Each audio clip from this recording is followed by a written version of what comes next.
Ao celebrarmos esta missa, memorial de nossa padroeira, nós estamos fazendo em Deus, nosso Senhor, uma profissão de fé. Porque o santo é aquele que ama a Deus acima de todas as coisas. E se mereceu a honra do altar, é porque Deus se fez presente nele. Jesus revelou o Pai. Por isso, celebrar a festa de um santo é fazer uma profissão de fé em Deus. Ele sim é a fonte de toda a santidade e nós sabemos disso. Cada um de nós que aqui está, traz no seu coração um desejo. Alguns vêm para agradecer, precisaram, recorreram a Deus, pediram a intercessão de Santa Rita e foi atendido. Outros estão aqui para pedir, porque necessitam. Alguns bateram em todas as portas e não encontraram resposta. O sofrimento não é desejado por ninguém. E se a gente pudesse não sofrer, é claro que a gente escolheria isto. E as pessoas que a gente ama, aquelas que a gente quer bem, se de alguma forma a gente pudesse tirar o sofrimento delas, uma mãe, um pai, um filho, uma pessoa amada, que agoniza sobre uma cama, se a gente pudesse aliviar o sofrimento daquela pessoa. Eu sei porque eu pedi isso a Deus, pelos meus pais, e já pedi também por pessoas que eu nem conheço. Vou na UTI, vejo a dor e o sofrimento, e tantas vezes eu pedi, olha, dá um pouco de alívio para essa pessoa, ainda que venha sobre mim essa dor. Porque quando a gente ama, a gente é capaz de fazer qualquer coisa. Mas cada um de nós terá que passar por esse caminho tortuoso do sofrimento. Hoje, as pessoas não querem falar sobre isso. Não aceitam isso. Elas querem tomar um comprimido, uma injeção e resolver todos os problemas. Mas isso foi levado ao extremo. Tem gente que fala assim, eu não vou ao hospital visitar porque eu detesto o hospital. Eu não vou no velório porque eu detesto o cemitério. E a pessoa quer se livrar, quer estar longe. Foi deixado esta tia idosa numa casa de saúde, e a pessoa disse, eu não vou lá porque eu tenho muita dó, então eu não vou lá. É muito triste para mim ir lá. Eu não sei o que vocês pensam, mas a gente está assim esquecendo da nossa humanidade, a gente está querendo tirar de nós isso que é tão humano, é passar pelo sofrimento. E eu digo para vocês, é abraçar a cruz. Hoje Jesus é esse que nos fala que Ele é capaz de aliviar o peso que cada um carrega. E Ele convida, venham a mim, vinde a mim, eu vos darei descanso. Quando a gente olha para a imagem da nossa padroeira, essa bela imagem, que é o símbolo da nossa igreja, a gente vê esta mulher olhando para a cruz. Seria tão bom se ela olhasse para a gente, né? Olha eu aqui, Santa Rita, olha para mim. Ou se ela olhasse para o céu, ela olha para a cruz. Ela aceitou o seu sofrimento, ela assumiu a sua dor. E no mundo inteiro, Santa Rita é homenageada. No Brasil está a maior estátua edificada em honra dela, no Nordeste, de quem ela é madrinha. Está sendo construída aqui em Minas Gerais a maior igreja dedicada a Santa Rita no mundo inteiro, e assim por diante. As pessoas buscam a intercessão dela. Por quê? Porque ela sofreu também. Eles sabem que ela conhece a dor. E quando a pessoa chega aqui, e às vezes vem de joelhos, é porque ela acredita que Santa Rita a compreenderá. Os santos são nossos intercessores. Estão na presença de Deus e falam por nós exatamente como nós pedimos por aquelas pessoas que nós amamos. Quem daqui nunca rezou por um filho, por um neto, pela mãe, pelo marido, pela esposa? Nós pedimos a Deus, somos intercessores, quanto mais os santos que estão na presença dele. Mas Santa Rita também é para nós um modelo. E por isso que nós procuramos conhecer a vida dela. Não é só devoção para pedir coisas, mas é também devoção para crescer. É devoção para a gente ser melhor. É devoção para que nós também possamos ser santos, como ela é santa. A santidade não é alguma coisa que acontece depois da morte. Quando a pessoa morre, a igreja instaura um processo canônico. Ela declara, depois de uma grande investigação, olha, há sinais de santidade nessa pessoa. Por isso ela vai ser primeiro beatificada. E se algum milagre for atribuído a ela, ela será canonizada e vai merecer a honra dos nossos altares. Mas não é que a pessoa ficou santa depois que morreu. Ela mostrou os sinais de santidade nesta vida. E é isso que nós precisamos aprender dos santos.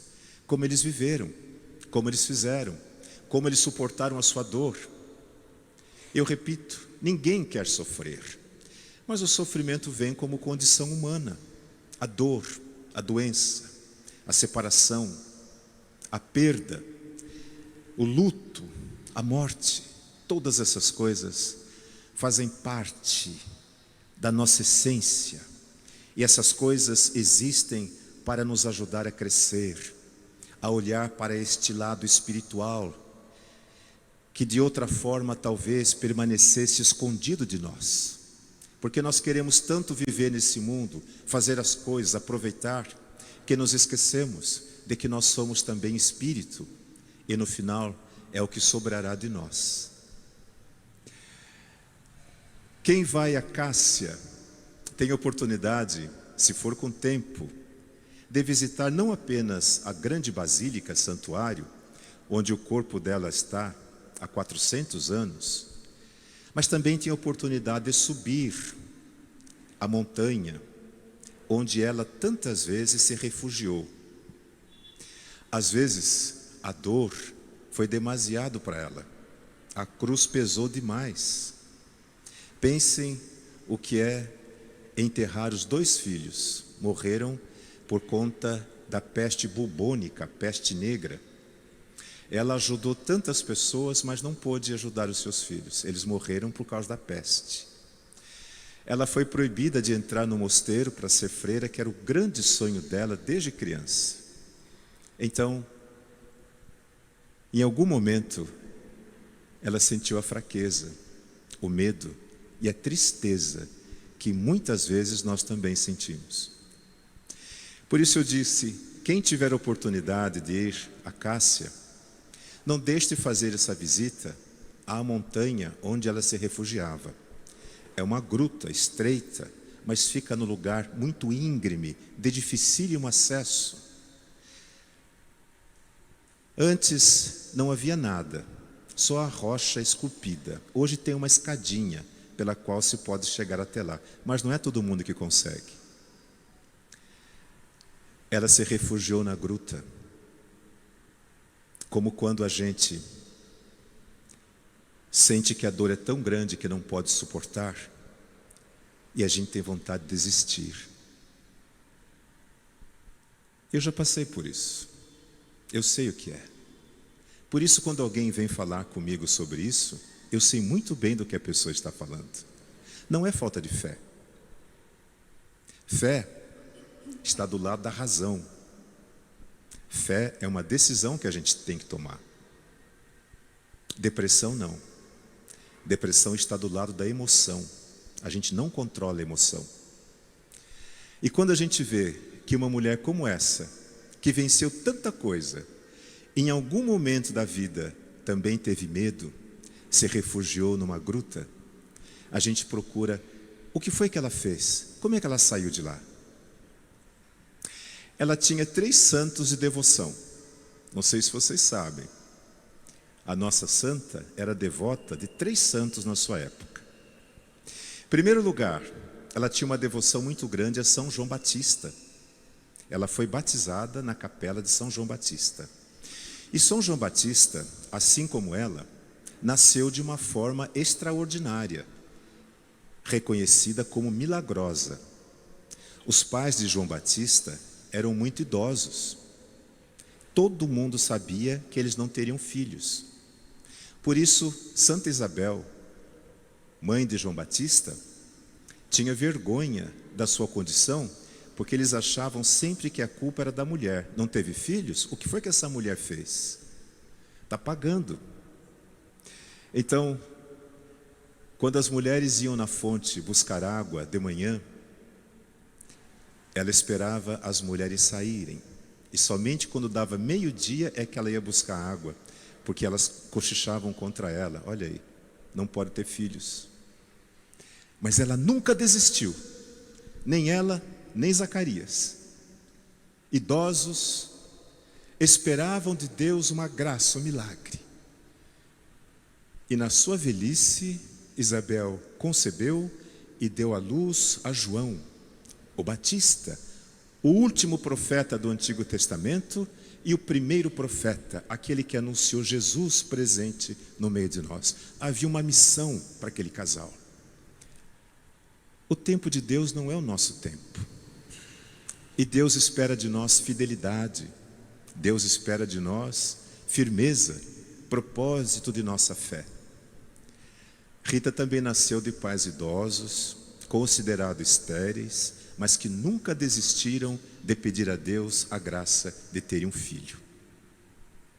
Então ela se identifica com João Batista e ele se tornou um de seus santos de devoção. O segundo santo de devoção, Santo Agostinho, que é o fundador da ordem dos agostinianos, da qual ela faz parte, Santa Rita Agostiniana, assim como o Papa Leão. É uma ordem bastante antiga, fundada por Santo Agostinho. E por que Santa Rita tinha esse homem como objeto da sua devoção? Por conta do seu marido, beberrão, violento, mulherengo. Ela rezava pela conversão dele. E ela sabia que Santo Agostinho também, na sua juventude, fizera essas loucuras. E a mãe de Santo Agostinho, como é que chama a mãe de Santo Agostinho? Mônica, nunca desistiu de rezar pelo filho. Assim, Rita também nunca desistiu de rezar pelo seu marido. Então ela tinha em Santo Agostinho um exemplo, um testemunho. Santo Agostinho se converteu já em idade madura. E uma das mais belas obras dele, chamadas Confissões de Santo Agostinho, ele se lamenta. Ele vai dizer: ah, Senhor, tarde demais eu te conheci. Quanto tempo eu perdi. O exemplo de Santo Agostinho a animava a rezar pelo seu marido, que vocês sabem perfeitamente, antes de morrer se converteu, pediu perdão e ia com ela à igreja, o que antes era proibido para ele, para ela. E finalmente ela tinha um terceiro santo da sua devoção, chamado São Nicolau de Tolentino. Não é uma figura muito conhecida nossa, talvez vocês não saibam, mas ele é o padroeiro das almas que padecem no purgatório. Alguém já ouviu falar? Santo São Nicolau de Tolentino. Tolentino é uma cidade na Itália, e esse padre chamado Nicolau, de uma caridade extraordinária, totalmente dedicado ao serviço do próximo, morreu jovem porque parou de comer. Ele dizia: como eu posso comer se tem gente que passa fome? Teve problemas graves e desobedeceu no princípio o superior dele, que queria que ele comesse, e finalmente ele comeu um pedacinho de carne e disse assim: até quando vocês me obrigarão a ter esses luxos de comer um pedacinho de carne? Mas ele teve um sonho com a Virgem Maria, e ela pegava um pedaço de pão, intingia no altar e dava na boca dele. Ele começou a fazer isso, viveu da hóstia consagrada durante muitos anos, mas se tornou, por conta da sua bondade, da sua misericórdia, padroeiro das almas que padecem no purgatório. Por que será que Rita ficou devota dele? O marido, né? Os filhos. É claro que Deus perdoa, mas o ser humano, especialmente aquele que não viveu nesse mundo conforme a vontade de Deus, e acho que aqui, sinceramente, queria que tivesse muito, mas a maioria de nós é assim. Vamos para o purgatório, sim. Purgatório é o lugar da purificação. Aquilo que faltou para a gente nesse mundo, nós vamos alcançar no purgatório. Deus já está no purgatório. Purgatório não é lugar de tristeza, de sofrimento, é lugar de purificação. Então, Santa Rita certamente sabia que os seus filhos, seu marido, estavam no purgatório. Então ela pedia a São Nicolau que abreviasse o sofrimento deles. Então a pergunta, como é que ela conseguiu sair da gruta, da tristeza? Lá em cima na gruta, uma grande pedra de granito marca o sinal do joelho dela. Ela subia lá para rezar e dizia: é a minha forma de estar mais perto do céu, mais perto de Deus. Então não foi só uma vez que ela esteve lá muitas vezes, a ponto de marcar o granito com o seu joelho. Quem for a Cássia deve fazer a experiência. E numa dessas orações ela teve uma visão. Os 3 santos estavam do lado de fora da gruta e eles a chamavam para que saísse da gruta, para que saísse daquela situação de escuridão. Vem para fora. E numa visão, ela, como que sonhando, foi descendo a montanha escarpada, passou pelo vale, entrou dentro do mosteiro com as portas fechadas e se deitou na capela. Para ela estava sonhando, mas no dia seguinte as freiras a encontraram lá e diante daquilo, estupefatas, elas a acolheram como se fora um sinal de Deus, que fez com que ela entrasse no mosteiro, mesmo contra a vontade delas, porque ela já era viúva, já tinha feito a experiência do casamento, não podia ser freira. Mas Deus tem os seus planos, Deus tem o seu jeito, para Deus tudo é possível. E é por isso que ela se tornou a padroeira das causas impossíveis. E é por isso que as pessoas vêm aqui, e é por isso que as pessoas choram e entram de joelhos na igreja. Se ajoelhar diante de um poder maior não é humilhação, é reconhecimento. Porque quando todas as portas se fecham para a gente nesse mundo, e a gente sabe que aqui não há mais esperança, é quando o nosso coração se abre, como eu já lhes disse, para esse mundo espiritual. Às vezes é preciso que o nosso coração seja ferido como o de Jesus, por uma lança de dor, para que o nosso coração então se desperte, para que essas forças dormentes diante de nós acordem e nos ajudem a ser pessoas melhores, a buscar de fato a santidade, a perceber que a vida não se esgota nesse mundo, mas tendo começado aqui, encontra plenitude no céu. E é para isso que nós somos feitos, para o céu, para a eternidade. Quando a gente tem essa visão de que a nossa vida aqui é uma passagem, todas as coisas se tornam relativas. Então, nossos sonhos de grandeza, nossos desejos, muitas vezes enganosos, nossas paixões desordenadas, às vezes a gente sofre tanto por querer coisas que a nossa imaginação cria.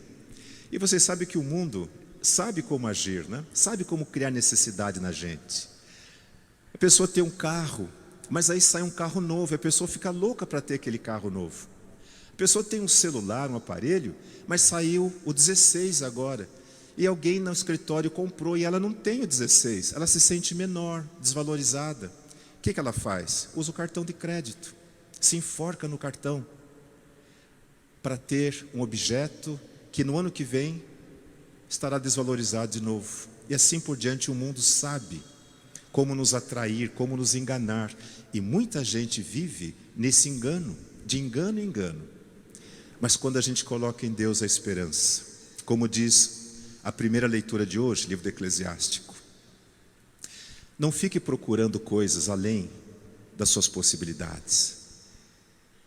Deus escuta o que o humilde pede. Primeira leitura tão linda que está em nossas mãos. E Jesus no Evangelho, né? Eu te louvo, Pai, porque o Senhor escondeu estas coisas dos sábios e dos entendidos, mas revelastes aos pequeninos, aqueles que o buscam na sinceridade do seu coração. Rita de Cássia, anônima, desconhecida. Vocês sabem que levou 200 anos para que fosse iniciado o processo de beatificação dela. Por quê?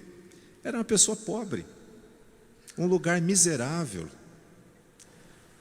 Cássia, numa montanha, longe de qualquer civilidade, uma aldeia, ninguém a conhecia.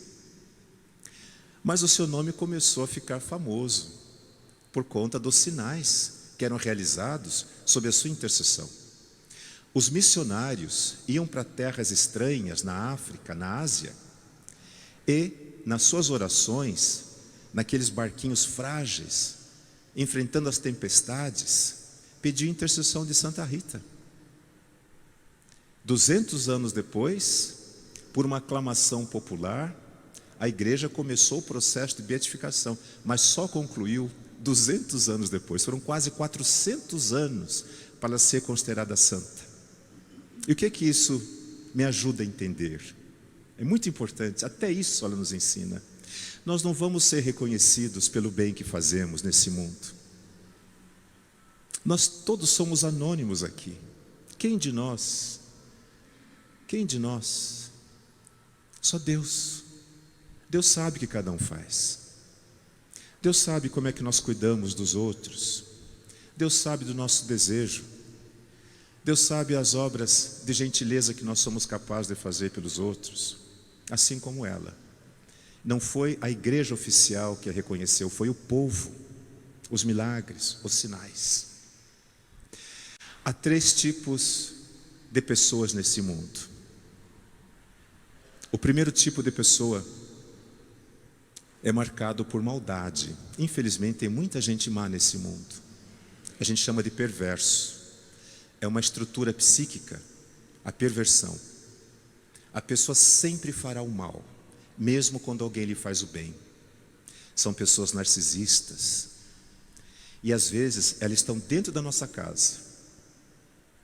Uma mãe narcisista, ela machuca de tal forma e tão profundamente os seus filhos, que eles nunca se curarão das feridas que a mãe abriu dentro deles. Um pai narcisista é capaz de destruir uma família, mas nunca ele vai achar que é culpa dele. Ele sempre vai pôr a culpa nos outros, fazer comparação dos filhos. Imagine um padre narcisista, um padre perverso, malvado. A pessoa vem confessar e ele diz assim: não vou perdoar o seu pecado. Seu pecado não tem perdão.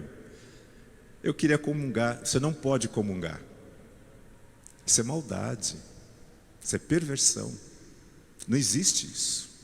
Não existe pecado que não tenha perdão de Deus. Vocês podem gravar isso? Quem estiver escrevendo ou gravando no celular, grava no coração.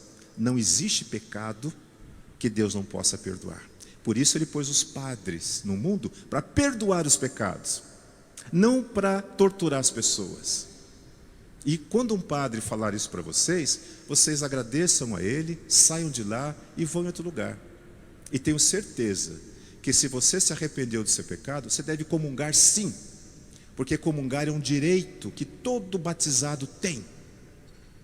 A comunhão não é prêmio, não é presente para quem é bonzinho. A comunhão é alimento para a nossa fraqueza. Comunhão é a forma que Deus tem de nos ajudar. Por isso, se arrepender do seu pecado com sinceridade, você veio à igreja, é porque você foi convidado, convidada. Deus quer você ali. Assim como Ele deu de comer aos seus discípulos, Ele era reconhecido por eles quando ele partia o pão e dava para eles. Aí eles diziam: mas é o Senhor. Porque ele sempre fez isso, como um pai, como uma mãe que trabalha o mês inteiro para poder pôr comida na mesa, para poder ter na geladeira comida para os filhos. Assim é Jesus. Morreu para que nós tivéssemos o alimento do Espírito. Por isso, comungar é um direito de todo batizado. Mais do que isso, é um dever do cristão, do católico. E eu repito aqui, não importa o que você fez, onde você andou, se você se arrependeu, é porque Deus te chamou e os braços deles estão abertos para você. Acredite nisso. Ninguém pode nos separar do amor de Deus. Não existe padre, não existe lei que possa fazer isso. Mas também existe um outro tipo de pessoa, fora do perverso. Eu acho que a maioria de nós aqui, inclusive eu mesmo muitas vezes, são aquelas pessoas que pagam o bem com o bem. Você me fez um bem, eu também faço para você. Mas elas, quando alguém lhes faz algum mal, sai de perto. Vocês já ouviram alguém falar assim: eu dou um boi para não brigar, mas eu dou uma boiada para não perder. A pessoa quer justiça do seu jeito. Foi ofendida, eu ofendo também. Falou mal de mim, eu falo também. É a vingança. E a pessoa acha que está sendo justa. Mas existe uma terceira categoria de pessoas. E aqui estão os santos. É aquele que faz o bem, mesmo a quem ele tenha feito mal. Quando Jesus estava na cruz, e as pessoas o xingavam, o caluniavam, atiravam coisas contra ele, zombavam dele, ele olha para as pessoas, do alto da cruz, em sangue, e ele diz: Pai, tem pena dessa gente, eles não sabem o que estão fazendo. Bondade. Não pagou o mal com o mal, mas pagou o mal com o bem. Por quê? Porque o bem estava nele. Assim como nós, que somos seus seguidores, precisamos aprender dele. Não é fácil. Santa Rita foi assim. Perdoou os assassinos do seu esposo. Vocês sabem da história. Por isso hoje nós vimos aqui, diante dela, com os nossos sofrimentos, com as nossas dores, com os nossos medos, com os nossos sonhos, pedir que ela interceda junto de Deus por nós. E vamos aprender a pedir coisas verdadeiras, deixar de lado as ilusões, as fantasias, mas pedir coisas que nos ajudem a viver segundo a vontade de Deus. Vamos pedir fortaleza, vamos pedir lucidez, vamos pedir que ela nos ajude a encontrar caminhos para resolver os nossos problemas. Mas acima de tudo, vamos pedir a ela que nos ajude, nos ensine o caminho da santidade, o amor a Jesus.